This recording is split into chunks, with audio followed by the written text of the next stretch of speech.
Hello everyone. चलिए, आज का वीडियो का टाइटल आपने देखा होगा कि आज का वीडियो का टाइटल ये है, मैस्कुलिन की जो अवेकनिंग होती है इतनी लेट क्यों होती है। आज इसके पीछे रीजंस क्या हैं वो हम फाइंड आउट करेंगे। और एक क्वेश्चन आया है मुझे फेमिनाइन का, बहुत दिन से पेंडिंग है, उसको हम क्लियर करते हुए आगे हम इस वीडियो के साथ बढ़ते हैं। चलिए, आप स्क्रीन पे फेमिनिन का क्वेश्चन देख रहे होंगे जो व्हाट्सएप पे आया है। इनका क्वेश्चन ये है कि जो हमारे चक्रास होते हैं वो चक्रास हमारे फिजिकल बॉडी से रिलेटेड होते हैं। तो जब हमारे चक्रास ब्लॉकेज होते हैं तो ये हमारी सोल पे कैसा असर पड़ता है, क्योंकि फिजिकल बॉडी, फिजिकल माइंड और हमारा स्पिरिट एंड सोल, ये चारों चीज़ अलग अलग है। ठीक है। तो ये तो फिजिकल बॉडी से कनेक्ट है चक्रास, तो सोल पे किस तरह से इफ़ेक्ट होता है, तो इनका ये क्वेश्चन है। तो इसके बारे में हम जानने की कोशिश करेंगे। मेरा एक प्रीवियस वीडियो था, आई थिंक एक 15 दिन पहले वाला, ऑरा रीडिंग करके। उसमें मैंने ऑरा के बारे में डिस्कस किया था। तो उसमें मैंने कहा था हमारे 7 चक्रास होते हैं और 7 चक्रास के अलग अलग एनर्जेटिकल बॉडीज़ होते हैं। मुझे कई बार कई लोगों से मुझे क्वेश्चन आया है, सर जब हमारी एनर्जी एक है तो हमारे 7 चैनल है, यानी एनर्जी चैनल बोलो या एनर्जी सेंटर्स बोलो, जिसके थ्रू एनर्जी फ्लो होती है। तो जब हमारी एनर्जी सेम है तो हमें एक ही चैनल काफ़ी था हमारे अंदर, एक ही चैनल से हमारी एनर्जी फ्लो होती है। बट ये 7 चैनल्स क्यों हैं, क्यों ये 7 चक्रास है, क्यों ये 7 सेंटर्स है, एनर्जी सेंटर्स। ठीक है। इसका क्वेश्चन का आंसर यही है कि हर हमारा ये जो चक्रा है, चाहे हमारा रूट चक्रा, सैक्रल, सोलर प्लेस हो गया, हार्ट चक्रा, थेरोड चक्रा, ठीक है, उसके बाद थर्ड आई एंड क्रोन चक्रा, ठीक है, ये सारे हमारे जो 7 चक्रा है। तो पहला चक्रा तो रूट चक्रा होता है, नीचे से आता है वो। तो रूट चक्रा से लेके क्रोन चक्रा तक जो 7 चक्रा है, हर एक चक्रा का रोल अलग अलग है। ठीक है। एनर्जी तो हमारी फ्लो होती है एक ही लेवल पे, एक ही फ्लो पे चलती है, नीचे से ऊपर और ऊपर से नीचे उतरती है, और नीचे से ऊपर जाती है और नीचे उतरती है, और नीचे से ऊपर जाती है। इस तरह से ही वो रोटेट फ्लो होती रहती है। हमारी एनर्जी एनर्जी तो सेम ही होती है, बट हमारे हर 7 चक्रास का एनर्जेटिकल बॉडी अलग अलग होता है। ठीक है। एनर्जेटिकल बॉडी अलग होता है, हर एनर्जेटिकल बॉडी का रोल अलग अलग होता है। अब एग्जांपल के लिए क्राउन चक्रा ले लो। क्राउन चक्रा के जो एनर्जेटिकल बॉडी है वो किस यूज़ में आती है, वो है टेलीपैथिक। ठीक है। और उसके बाद आता है हमारा थर्ड आई चक्र। थर्ड आई चक्र का रोल क्या है, उसका एक एनर्जेटिकल बॉडी होता है, ठीक है, जिसे हम सेलेशियन बॉडी कहते हैं। एनर्जेटिकल बॉडी क्या है, सेलेशियन बॉडी कहते हैं। उसका रोल क्या है, वो हमारा जो थर्ड आई चक्र है हमारे गैलेक्सी और हमारे स्टार से कनेक्टेड है। जैसा मैंने कहा, हर इंसान का एक स्टार होता है गैलेक्सी में, उस स्टार से कनेक्टेड है आपका थर्ड आई चक्र, जिसे सेलेशियंस बॉडी कहते हैं। तो उसी तरह से बाकी के जो 5 चक्र हैं, तो हर 5 चक्र का अलग अलग एनर्जेटिकल बॉडी होता है, अलग अलग रोल होते हैं। तो इसीलिए हमारे अंदर 7 अलग अलग चक्र है, उनके अलग अलग रोल होते हैं, बट एनर्जी फ्लो तो सेम लेवल पे होती है, नीचे से ऊपर और नीचे से ऊपर। अब चलिए इस फेमिनिन के क्वेश्चंस को आंसर करते हैं। ठीक है। अब क्या होता है, हमारा ऑरा जो है ना, ऑरा एक्चुअली हमारी सोल को प्रोटेक्ट करता है। ठीक है। तो हमारा जो एनर्जी है ना, एनर्जी नॉर्मली पॉजिटिव वे में फ्लो होती है, इनफैक्ट वो नेगेटिव वे में हमारी वजह से ही जाती है। ठीक है। हमारी जो एनर्जी स्ट्रक्चर है ना, वो कम्प्लीटली 7 चीज़ों के ऊपर बेस्ड है। मैंने कई बार ये बताया है। आपके थॉट्स, ठीक है, जैसा ही आपके थॉट्स नेगेटिव होते हैं, आपका एनर्जी नेगेटिव फ्लो में जाता है। और एक एक बहुत इंपॉर्टेंट क्वेश्चन है, मुझे फेमिनाइंस पूछती है, सर मैं आज पॉजिटिव हूँ क्या, तो मेरा चक्र आज ओपन हो जाएगा। चलो, आज मैं पॉजिटिव हूँ, मेरा चक्रा ओपन हो गया, यानी कि सारे चक्रा ओपन हो गए। कल फिर से मैं नेगेटिव हो जाऊंगी तो क्या मेरे सारे चक्रा क्लोज हो जाते हैं, ब्लॉक हो जाते हैं? नहीं नहीं, ऐसा नहीं होता है। कोई भी चक्रा ब्लॉक होना या अनब्लॉक होना, यानी कि कोई भी चक्रा ब्लॉक होना या ओपन होना लगभग 3 महीने लगते हैं। ठीक है। सोचो, कोई भी इंसान 3 महीने तक कंटिन्यूसली एक नेगेटिव एनर्जी में फ्लो में चल रहा है या चल रही है, उसका चक्र ब्लॉकेज हो जाएगा 3 महीने से अगर ऊपर होता है तो। ठीक है। अगर कोई भी इंसान, उसका चक्र ऑलरेडी ब्लॉकेज है, ठीक है, अब वो 3 महीने कंटिन्यूसली, 3 महीने उसने बहुत अपने ऊपर काम किया है, वो पॉजिटिव एनर्जी में रहता है, तो उसके चांसेस बहुत ज़्यादा, क्या 99% चांसेस होते हैं कि उसका जो ब्लॉक चक्र है वो ओपन हो जाएगा। ठीक है।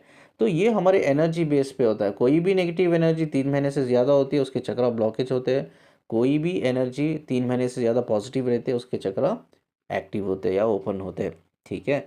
तो ऐसा नहीं है कि आज पॉजिटिव है तो आप आज आपका चक्र ओपन है और कल आप नेगेटिव हो जाओगे। तो कल आपका चक्रा ब्लॉक हो जाएगा, ऐसा बिल्कुल नहीं है। लगभग कोई भी चक्रा ओपन होने में, ब्लॉक होने में 3 महीने लगते हैं, ठीक है। इस चीज़ को दिमाग में बिठा लीजिए। अब जो हमारा एनर्जी स्ट्रक्चर है वो 7 चीज़ों के ऊपर जो बेस्ड है, वो कौन सी चीज़ें हैं? पहले जैसा मैंने कहा हमारे थॉट्स है, ठीक है। वो जैसा नेगेटिव फ्लो में जाते हैं, एनर्जी आपका 3 महीने के ऊपर अगर नेगेटिव फ्लो में रहते हैं आपके थॉट्स, तो आपका चक्रा ब्लॉकेजेस ज़्यादा होने के चांसेस है। सेकेंड है आपका बिलीफ पैटर्न, ठीक है। बिलीफ पैटर्न मतलब जैसी आपकी सोशल कंडीशनिंग होगी उस तरह का आपका बिलीफ पैटर्न होगा, ठीक है। तीसरा है आपका इमोशंस, ठीक है। फोर्थ है आपके इंटेंशंस। फिफ्थ है आपके फियर्स। सिक्स्थ है आपका डिज़ायर। और सेवन चीज़ उतनी इम्पॉर्टेंट नहीं है, बट इट्स ऑफ कोर्स ये आपके बिलीफ को सेटअप करती है, इसीलिए इम्पॉर्टेंट है। सेवेंथ नंबर पे वो है आपकी सोशल कंडीशनिंग, यानी कि आपके जो भी लाइफ एक्सपीरियंस रहे होंगे अच्छे बुरे, उसके ऊपर आपके बिलीफ और आपका थॉट पैटर्न बनता है, ठीक है। तो इसीलिए यहाँ सोशल कंडीशनिंग भी बहुत मैटर करती है। ये 7 चीज़ें हैं। ये 7 चीज़ों में कोई भी 1-2 चीज़ नेगेटिव होती है या सारी चीज़ें नेगेटिव होती है, तो लगभग 2 या 3 महीने तक आप नेगेटिव एनर्जी में रहते हो, तो आपके चक्रा ब्लॉकेज होते हैं, ठीक है। अगर ये सारे 7 चीज़ें सब पॉजिटिव होते हैं, ठीक है, आपके thoughts positive, belief positive, emotion, intention, desire, fear and आपका अच्छे बुरे एक्सपीरियंस, सोशल कंडीशनिंग, वो सब पॉजिटिव जब होती है, ये आपकी एनर्जी पॉजिटिव फ्लो में रहती है, यानी कि आपके चक्रास ओपन रहते हैं, ठीक है। जिस इंसान के चक्रास सब में ज़्यादा ओपन है, यानी कि सब में ज़्यादा सारे चक्रा ओपन है, ठीक है, कोई चक्रा ब्लॉकेज नहीं है, उसका ऑरा उतना ही स्ट्रांग रहता है, ठीक है। ये हमें समझना चाहिए। बहुत से लोग कहते हैं ऑरा हम लॉक कर देंगे, कैसा करेंगे, कैसा करोगे आप लॉक? ऑरा लॉक करने का मतलब यानी कि आपके सारे चक्रस को एक्टिवेट करना, वो एक ही तरीका है जहां आप अपना ऑरा को स्ट्रांग कर सकते हैं और उसे लॉक कर सकते हैं, ठीक है। तो स्ट्रांग कर सकते हैं, लॉक ऐसा कोई ताला तो नहीं है जिसे आप लॉक कर दोगे उसे, ऐसा कुछ नहीं होता है। हाँ, बस आप अपना जो ऑरा है स्ट्रांग कर सकते हो अपने चक्रा हीलिंग पे काम करके। जैसा जैसा आपके चक्रा हीलिंग पे आप काम करोगे, सारे चक्रस एक्टिवेट होंगे, आपके ओपन होंगे, तो उसी तरह से आपका ऑरा बहुत स्ट्रांग हो जाएगा, ठीक है। आपकी सोल की फ्रीक्वेंसीज बढ़ेंगे। सोल की फ्रीक्वेंसीज बढ़ेंगे मतलब क्या है? आपका सोल को कॉन्शियसनेस जो होता है ना, वो हाई होता है। यानी कि हम सब एक 3D डायमेंशन में होते हैं। जो भी अनअवेकन लोग होते हैं वो या अवेकनिंग प्रोसेस में होते हैं या अनअवेकन होते हैं, वो 3D डायमेंशन में होते हैं, ठीक है। वो 3D डायमेंशन कॉन्शियस से निकल कर 5D डायमेंशन कॉन्शियसनेस में जाते हैं। That is called a soul consciousness. 5D dimension is a soul consciousness, ठीक है। वो आपका सोल कॉन्शियसनेस बढ़ता है, यानी कि 3D लेवल से 5D लेवल को बढ़ता है वो। अब इनका क्वेश्चन का आंसर ये है, कोई भी इंसान के सारे चक्रा ब्लॉकेज है, ठीक है, उसका जो सोल ऑरा होता है, यानी कि ऑरा होता है, वो ऑरा बहुत वीक हो जाता है, ठीक है। वीक होने से क्या क्या प्रॉब्लम हो सकती है एक इंसान को, मैं आपको बता सकता हूँ। फर्स्ट ऑफ ऑल, आपकी physical body, emotional body and energetical body damage हो सकती है पूरी तरह से, ठीक है। अगर कोई इंसान आपके ऊपर ब्लैक मैजिक करवाना चाहता है, बड़ी आसानी से आपके ऊपर ब्लैक मैजिक हो जाएगा, ठीक है। यानी कि ब्लैक मैजिक का असर हो सकता है आपके ऊपर, ठीक है। अगर कोई भी नेगेटिव आपका इसी जगह पे हो या इसी जगह जा रहे हो, उधर नेगेटिव कोई एंटिटी है, ठीक है, जो स्पिरिट है, जैसा स्पिरिट भी दो टाइप की होती है, एक पॉजिटिव स्पिरिट होती है, एक नेगेटिव, एक गुड एंड बैड स्पिरिट होती है। सोचो कोई बैड स्पिरिट जिसे हम भूत का नाम देते हैं, ठीक है, जो नेगेटिव एंटिटी, ऐसे लोग बहुत जल्दी आपकी बॉडी को कैप्चर कर सकते हैं, यानी कि आपकी बॉडी को कब्जा कर सकते हैं, या कि आपकी स्पिरिट को, आपकी माइंड को कब्जा कर सकते हैं, अगर आपका ऑरा वीक रहा तो। अगर आपका ऑरा वीक रहा तो आप ज़्यादातर नेगेटिव लोगों से ज़्यादा कनेक्ट करोगे, ठीक है। आपकी लाइफ में पॉजिटिव लोग नहीं आएंगे, नेगेटिव लोग आएंगे, और उनके ऑरा से बहुत जल्दी आप अट्रैक्ट करोगे, ठीक है। ये भी एक डिसएडवांटेजेस है। और आपका जो बॉडी का इम्यून सिस्टम होता है ना, इम्यून सिस्टम बहुत जल्दी वीक हो जाता है। अगर आपका ऑरा वीक हो गया तो इम्यून सिस्टम बॉडी का भी बहुत जल्दी वीक हो जाता है, यानी कि आपकी बॉडी में एक नेचुरल एंटीबायोटिक जो पावर होता है, एंटीबायोटिक पावर नहीं होता है, जिसकी वजह से जो बाहर के जितने भी वायरस है, इन्फेक्शन है, बैक्टीरिया है, बहुत जल्दी आपकी बॉडी को कैप्चर कर लेते हैं। या ऐसा कहो, आपका बॉडी, माइंड एंड स्पिरिट एक बीमारी के ढांचे में आ जाता है, ठीक है। तो आप हर तरह की बीमारी से आप गुजरते हो, हर तरह की बीमारी से आप एक्सपीरियंस करते हो। तो अब एक इंसान के सारे चक्रा ब्लॉकेज हो गए, ठीक है, और उसका जो ऑरा है वीक हो गया है। तो क्या ये सोल को डैमेज करता है? नहीं, सोल को डैमेज नहीं करता है। बट क्या होता है, हमारी सोल एक लाइट के फॉर्म में होती है, ठीक है। लाइट के फॉर्म में जो हमारी सोल होती है उससे एक रोशनी कनेक्ट होती है, जिससे हम कहते हैं खुदा का नूर या भगवान का दिया या डिवाइन लाइट।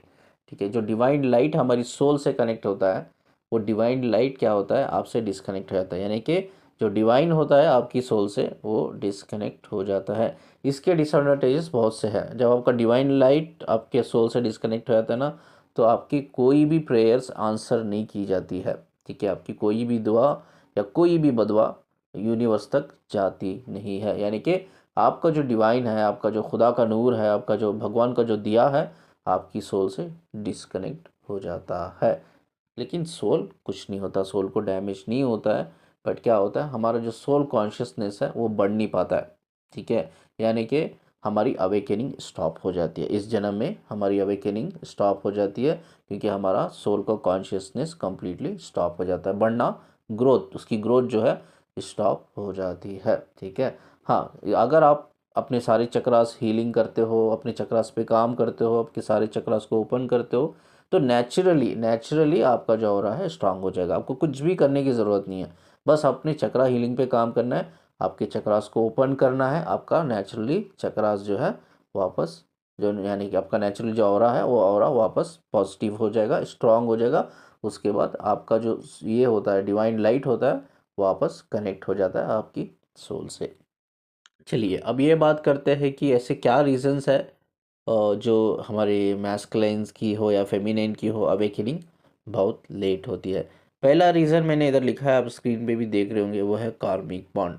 ठीक है, हमारे डीएम के हो या डीएफ के हो, स्पेशली डीएम के मैंने देखा है अक्सर मेरी जर्नी में, मैंने जब काउंसलिंग मेरा एक्सपीरियंस है, मैंने देखा है कि डीएम के अक्सर, डीएफ से डीएम के अक्सर कार्मिक बॉन्ड ज़्यादा होते हैं।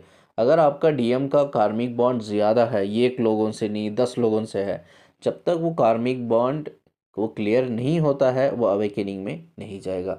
अगर आपके डीएम का कार्मिक बॉन्ड ज़्यादा है, कार्मिक बॉन्ड वो किसी से भी हो सकता है, वो हो गए उसके स्पाउस हो गए, ठीक है, वो उसकी खुद की फैमिली हो गई, ठीक है, उसके खुद के फ्रेंड्स हो गए, रिश्तेदार हो गए, हाफिज़ के कोलीग हो गए, या जो दोस्त का ग्रुप होता है दोस्त का ग्रुप हो गया, ठीक है, या हाफिज़ में उनका कोई बास हो गया। ठीक है, दुनिया में वो कार्मिक बॉन्ड किसी से भी हो सकता है। ठीक है, हम पर्टिकुलर इंसान से नहीं कह सकते, लेकिन जब भी वो कार्मिक बॉन्ड होता है तब तक वो कार्मिक बॉन्ड ब्रेक नहीं होता। ठीक है, तब तक वो उनका अवेकनिंग शुरू नहीं होता है। कार्मिक बॉन्ड भी एक रीज़न है, चाहे वो फ्रेश कर्मा बोलते हैं ना, फ्रेश कर्मा मतलब क्या है आपको पता है? फ्रेश कर्मा मतलब जो इस दुनिया में हम आने के बाद करंट लाइफ में करते हैं, ये दुनिया में आने के बाद करंट लाइफ में जो कर्मा क्रिएट करते हैं, that is a fresh karma. और जो आपके जो कार्मिक डेप्थ होते हैं पास्ट लाइफ के, वो पास्ट लाइफ से रिलेटेड होते हैं। वो सारे कर्मास को हमें हील करना पड़ता है, उसके बाद हमारी अवेकनिंग होती है। तो बहुत से लोग मुझे ये क्वेश्चन पूछते हैं, सर कर्मा को हील करने के लिए मुझे क्या करना है?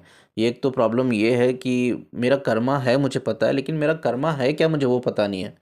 मुझे पता है कि मेरा कार्मिक है, मेरे पेरेंट्स से मेरा कार्मिक कनेक्शन है, मेरे स्पाउस मेरी वाइफ से, या मेरे हस्बैंड से, मेरे दोस्त से, मेरे कोलीग से, ठीक है, मेरे रिश्तेदार से, इन सब से है मेरा कार्मिक। बट क्या है कर्मा मुझे पता नहीं है सर। ठीक है, मैंने क्या गलत किया है मुझे पता नहीं। इस केस में मैं कैसा हील करूं मेरे कर्मा को? ठीक है, इस केस में क्या है पता है, बहुत से लोग ना कर्मा का मीनिंग ही गलत बोलते हैं। बहुत से लोग बोलते हैं भाई पास्ट लाइफ में आपने किसी का बुरा किया है, किसी को पेन दिया है, तो इस लाइफ में वो बंदा या बंदी आपकी लाइफ में आएगी, वो आपको पेन देगी, वो आपको सफरिंग देगी, यानी कि जब वो बंदी या बंदा आपको पेन देगा, सफरिंग देगा, तभी जाके आपका कर्मा क्लियर होता है। ये बिल्कुल भी गलत है। ठीक है, ऐसा कुछ भी नहीं है।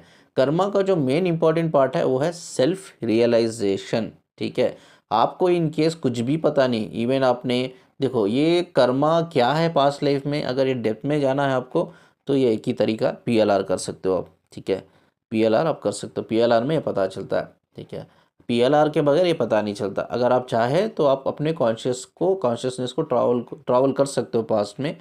बहुत पॉसिबल है ये, बट बहुत से लोग कर नहीं पाते।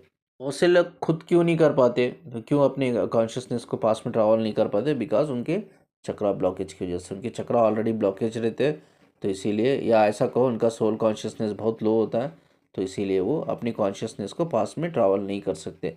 तो इसी के लिए आपको क्या कर सकते हो, आप मेडिटेशन करवा सकते हो किसी से पीएलआर का, नहीं तो आप खुद ऐसी किसी थेरापिस्ट होते हैं, पीएलआर थेरापिस्ट होते हैं, जो लगभग 15-20 साल का एक्सपीरियंस है, उनके पास जाइए, उनके पास क्लिनिक में वो आपको एक डार्क रूम में लेके जाएंगे, एक सोफ़े पे सुला देंगे, ठीक है। उसके बाद आप हाइप्नोटाइज करेंगे। हाइप्नोटाइज करने के कई सारे तरीके होते हैं, अलग अलग डॉक्टर्स के, अलग अलग थेरापिस्ट के अलग अलग तरीके होते हैं, ठीक है।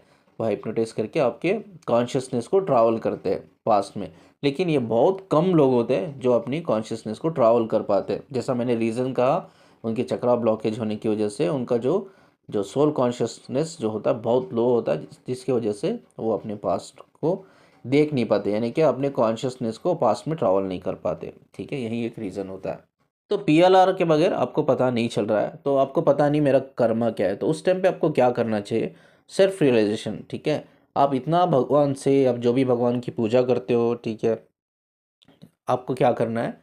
बस उनको यही कहना, यही है प्रेयर, जो प्रेयर मैं आपको बोल रहा हूँ एग्जैक्टली वैसा प्रे करना है, ठीक है। ये भगवान मुझे, यूनिवर्स, भगवान, जो भी आप बोलो, ठीक है, मुझे पता नहीं मेरा कर्मा क्या है, मुझे पता नहीं मैंने क्या बुरा किया है और दूसरों ने मेरे साथ क्या बुरा किया है।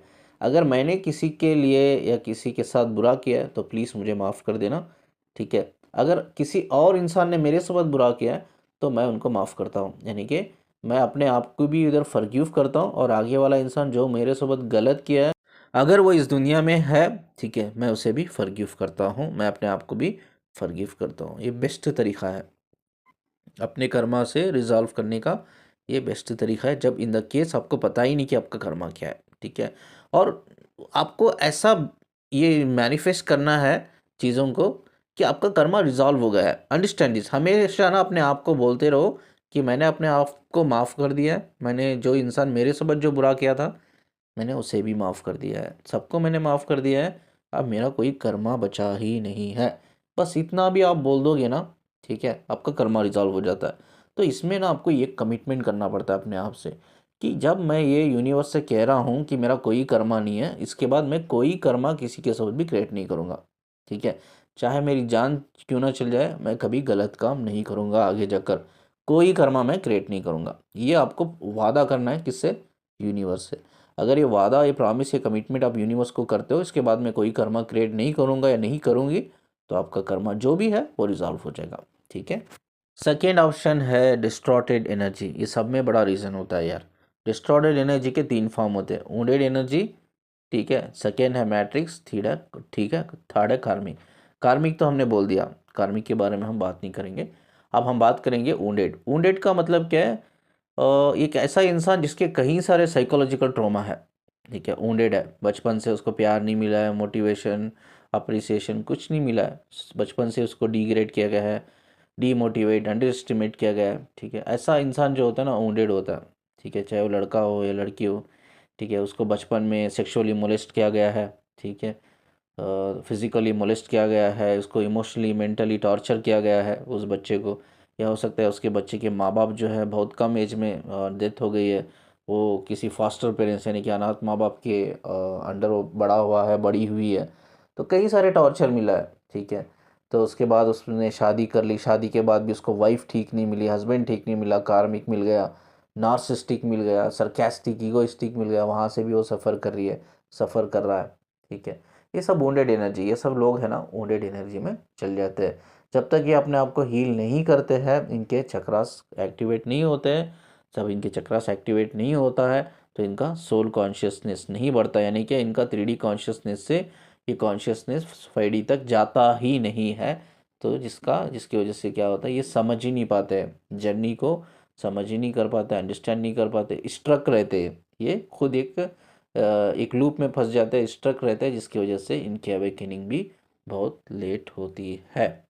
उसके बाद है matrix. What is matrix? Matrix energy वो होती है जो लोग ना एडिक्शन में फंसे हुए रहते हैं, जो प्लेजर के एडिक्शंस, ठीक है, शराब शराब पीना, सिगरेट, ड्रग्स, लड़की, मल्टीपल सेक्सुअल अफेयर्स, ये सब ना ये मैट्रिक्स में आते हैं, ठीक है।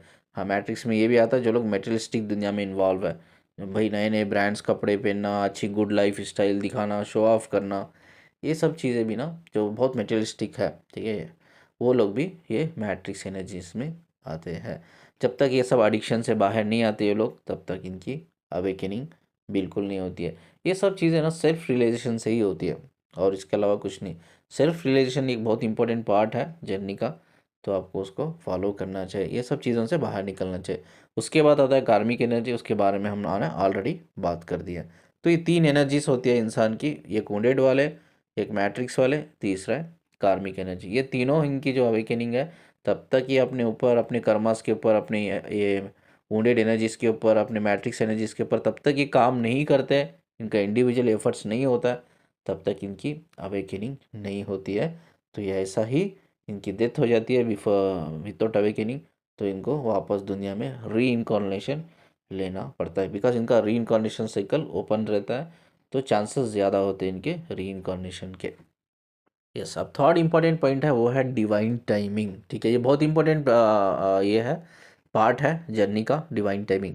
डिवाइन टाइमिंग का मतलब है कितने लोगों ने आपके जो डीएम डीएफ है एक्चुअली मिलने से पहले कितने बार मिला है। ठीक है, मेरे एक फ्रेंड है, वो मुझसे कहते हैं उनकी जो डीएफ को ना, वो मिलने एक्चुअली वो मिले कॉलेज पे फर्स्ट टाइम, कॉलेज पे मिलने से पहले उन्होंने 2 बार मिला है। ठीक है, और उनको रियलाइजेशन ही नहीं हुआ कि ये उनकी डीएफ है। यानी कि जितना उन्होंने कॉलेज में मिलकर उनको देखकर जितना एनर्जेटिकल पुल हुआ उनको, उतना एनर्जेटिकल पुल नहीं हुआ जब पहले वो मिले थे। कुछ हुआ उनको, उनको एक ही चीज़ हुई, जब भी वो उस लड़की को देखते थे, एक इलेक्ट्रिक शॉक, वो बोलते थे मुझे कि एक इलेक्ट्रिक शॉक जैसा लगता है मुझे मेरे हार्ट चक्रा में, बस इतना ही मुझे फील होता था और कुछ नहीं फील होता। और 2 बार मिल चुका हूँ उस लड़की से, मैं देख चुका हूँ, मतलब देखा है मैंने, उससे बात भी नहीं की, बट देखा है। जब भी मैं देखता हूँ उसे, मुझे हार्ट में सेंसेशंस फील होते थे। ठीक है, बट एक्चुअली वही लड़की मेरी लाइफ में 2 बार दिखी। उसके बाद फाइनली मैं कॉलेज गया, कॉलेज पे वो मिली मुझसे, मैंने उससे मिली, वो मुझसे, मैं बात किया, तब मेरे सारे चक्रास में सेंसेशंस और एक्टिवेशन यानी कि कुंडलिनी अवेकनिंग शुरू हो गई, मेरे वाइब्रेशंस बढ़ने लग गए। तो हमारी लाइफ में, मैं ये तो नहीं कहूँगा सभी ट्विन फ्लेम की लाइफ में, कहीं सारे ट्विन फ्लेम के लाइफ में आपका जो डीएम डीएफ होता है, एक्चुअली मिलने से पहले आप पहले ही मिल के रहते हो उनको। ठीक है, बट आप मेंटली उतने स्ट्रांग नहीं रहते उस टाइम पे, मेंटली इतने मेच्योर नहीं रहते, इमोशनली इतने मेच्योर नहीं रहते, फिजिकली इतने मेच्योर नहीं रहते, उसे समझ नहीं पाते हो आप। ठीक है, आप इग्नोर कर देते हो। आपको हार्ट चक्रा में फीलिंग होती है उस इंसान को देखकर, ऐसा नहीं कि फील नहीं होता है, 100% फील होता है। ठीक है, ऐसा लगता है कि हार्ट टू हार्ट कनेक्ट हो गए आप, ऐसा फील होता है। ऐसा नहीं, एक झटका लगता है आपको सडनली, उस इंसान को देखने से ना झटका लगता है। ठीक है, तो वो झटका सबको लगता है, जो भी रियल ट्विन फ्लेम्स है उनको झटका तो लगता है, बट क्या होता है, हम उतनी मेच्योरिटी लेवल नहीं होता है हमारा। ठीक है, इसको कहते हैं हम डिवाइन टेमिंग। तो डिवाइन टेमिंग का मतलब क्या है, हम एक्चुअली रियलिटी में तब मिलते हैं, तब हम फिजिकली, इमोशनली एंड मेंटली तीनों तरफ से कंप्लीटली जब मेच्योर हो जाते हैं, हम चीज़ों को ग्रैब करने लगते हैं, समझने लगते हैं, तब जाके फाइनली हम उनकी, हमारी उनसे कुंडलिनी अवेकनिंग चालू होती है। इससे पहले कुंडलिनी अवेकनिंग चालू नहीं होती है, बस एक झटका लगता है, हम दोनों जब भी देखते हैं तो, वो भी हार्ट चक्रा लेवल पे, और इसके अलावा कुछ नहीं होता। उस टाइम पे भी हम आसानी से उस चीज़ को इग्नोर कर देते हैं, अवॉइड करते हैं, बिकॉज वी डोंट नो कि ये क्या है करके, छोड़ो यार, कुछ था हो गया, चलो कोई बात नहीं। तो डिवाइन टाइमिंग भी बहुत मैटर करता है, वो भी एक पार्ट है जर्नी का। तो इधर क्वेश्चन ये आता है, सर अब मेरा जो डीएम है वो ऑलरेडी डिस्टॉर्टेड में है, यानी कि वुंडेड बोलो, वुंडेड में है, वो कार्मिक में है, वो मैट्रिक्स में है। अगर उसका डिवाइन टाइमिंग आता है तो क्या वो ठीक हो जाएगा? नहीं, ऐसा कुछ नहीं है। डिवाइन टाइमिंग का मतलब क्या है? ठीक है, चीज़ें नेचुरली जो आपके सोल कॉन्ट्रैक्ट में लिखी है, मिलना बिछड़ना ये होता रहेगा। लेकिन ये सब जो एडिक्शन है ना, ये सोल लेवल पे नहीं होता है, अंडरस्टैंड दिस। ठीक है, सोल का एडिक्शन नहीं होता, ये होता है बॉडी माइंड का एडिक्शन। ठीक है, कोई भी डिस्टॉर्टेड एनर्जी में इंसान में रहता है ना, डिस्टॉर्टेड एनर्जी में रहता है, वो डिस्टॉर्टेड एनर्जी किस तरह से क्रिएट होती है? Because of your body and mind.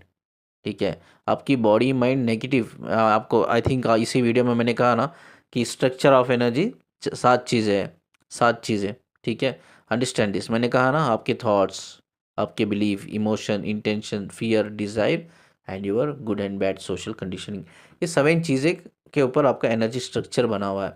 ठीक है, तो इसके ऊपर क्या होता है, ये जब चीज़ें नेगेटिव होने लगती है तब जाके आपकी एनर्जी एक नेगेटिव फ्लो में आती है। ठीक है, तो इसमें आपकी स्पिरिट का भी कोई कसूर नहीं है, ना ही आपके सोल का कोई कसूर है। इसमें प्रॉब्लम क्या है, आप एक माइंड बॉडी लेवल पे अब एक ऐसी दुनिया जी रहे हो जो फेक है, दैट इज़ नॉट रियल। आपके सोल के लिए वो फेक है, स्पिरिट के लिए फेक है। तो फेक दुनिया में जी रहे हो आप, ये फेक दुनिया में जी रहे हो, फेक लोगों से कनेक्टेड हो। ठीक है, तब जाके आपका एनर्जी फ्लो जो है नेगेटिव हो जाता है। ठीक है, इसमें दोनों की गलती नहीं होती, स्पिरिट एंड सोल की। ठीक है, बॉडी माइंड का एक एडिक्शन होता है। तो इसमें डिवाइन टाइमिंग आता ही रहता है। देखिए आपके डीएम डीएफ मिलते ही रहते, चेंजेस आते ही रहते लाइफ में, बट आपका जब तक आप खुद एक अटेम्प्ट यानी कि आप एफर्ट्स नहीं दिखाते हो इस डिस्टॉर्टेड एनर्जी से हील करने के लिए, कार्मिक एनर्जी से हील करने के लिए, ये वुंडेड एनर्जी से, मैट्रिक्स एंड वुंडेड एनर्जी से हील करने के लिए, तब तक आपकी लाइफ में एक बड़ा बदलाव नहीं आता है, यानी कि एक डिवाइन सपोर्ट नहीं आता है। Understand this, divine angel support, divine support आपके डीएम की लाइफ में या डीएफ की लाइफ में नहीं आता है खुद से, जब तक वो सेल्फ रियलाइज करके अपने ऊपर काम नहीं करते।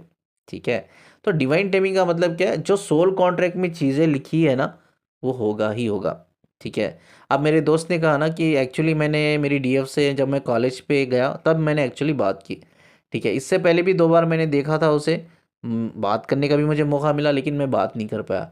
वो इससे पहले उन्होंने 2 बार देखा था उसको, बात करने का मौका भी मिला, वो बात नहीं कर पाए because that is not a divine time. उनका डिवाइन टाइम नहीं था। उनका डिवाइन टाइमिंग कब था, जब वो कॉलेज पे आएंगे, मिलेंगे, बात करेंगे, that is a divine timing. Divine timing का मतलब क्या है, सोल कॉन्ट्रैक्ट में चीज़ें ऑलरेडी लिख दी गई है। ठीक है, अकॉर्डिंग टू सोल कॉन्ट्रैक्ट वो डिवाइन टाइमिंग होगा।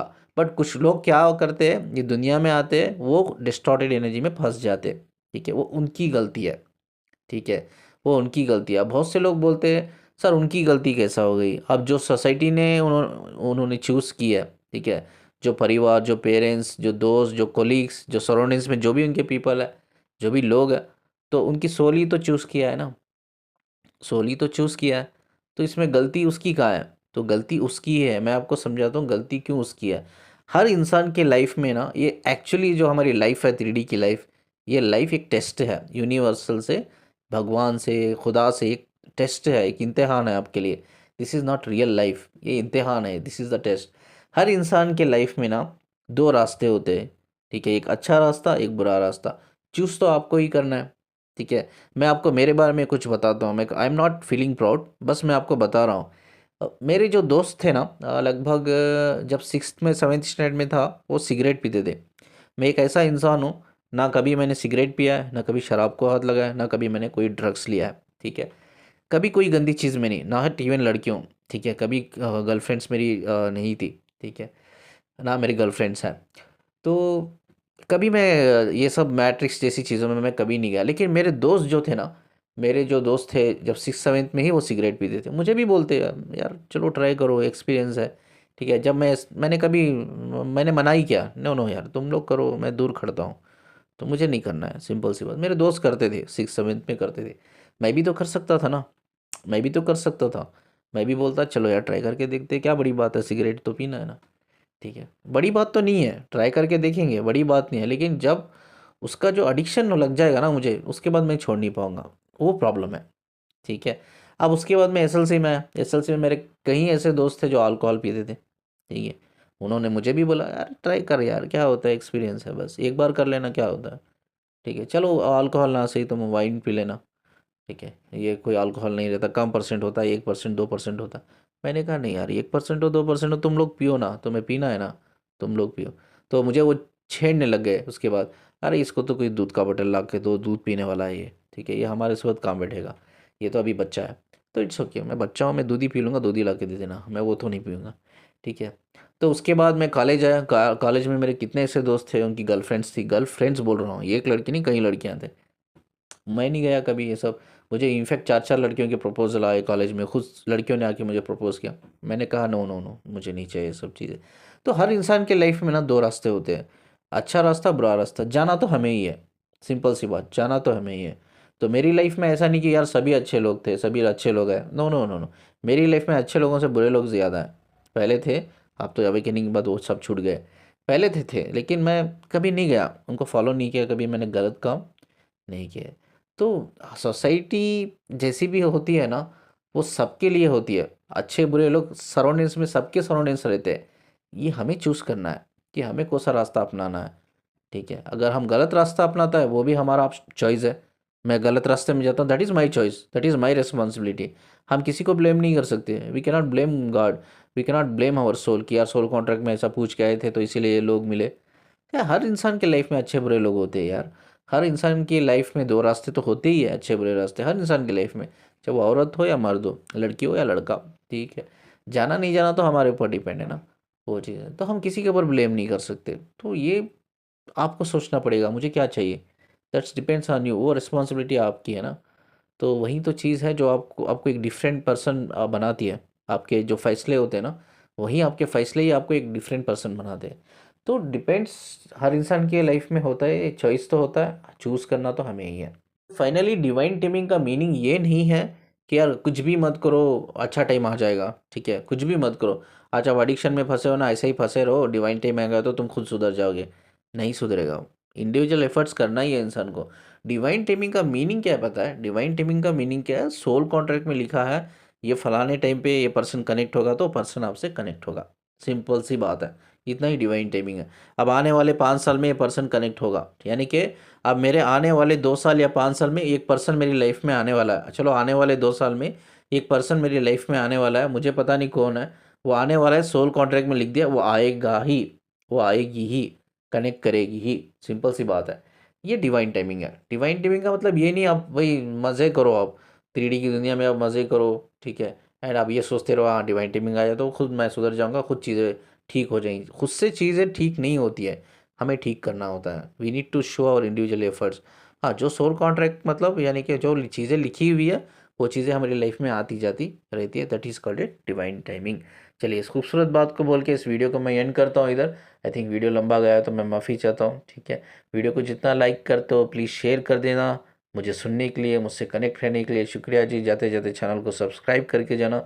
स्क्रीन पे आप एक नंबर देख रहे होंगे, वो मेरा व्हाट्सअप नंबर है, मुझे काउंसलिंग के लिए आप कांटेक्ट कर सकते हो, ठीक है। चलिए, अपना ख्याल रखिए जी, अल्लाह हाफिज़।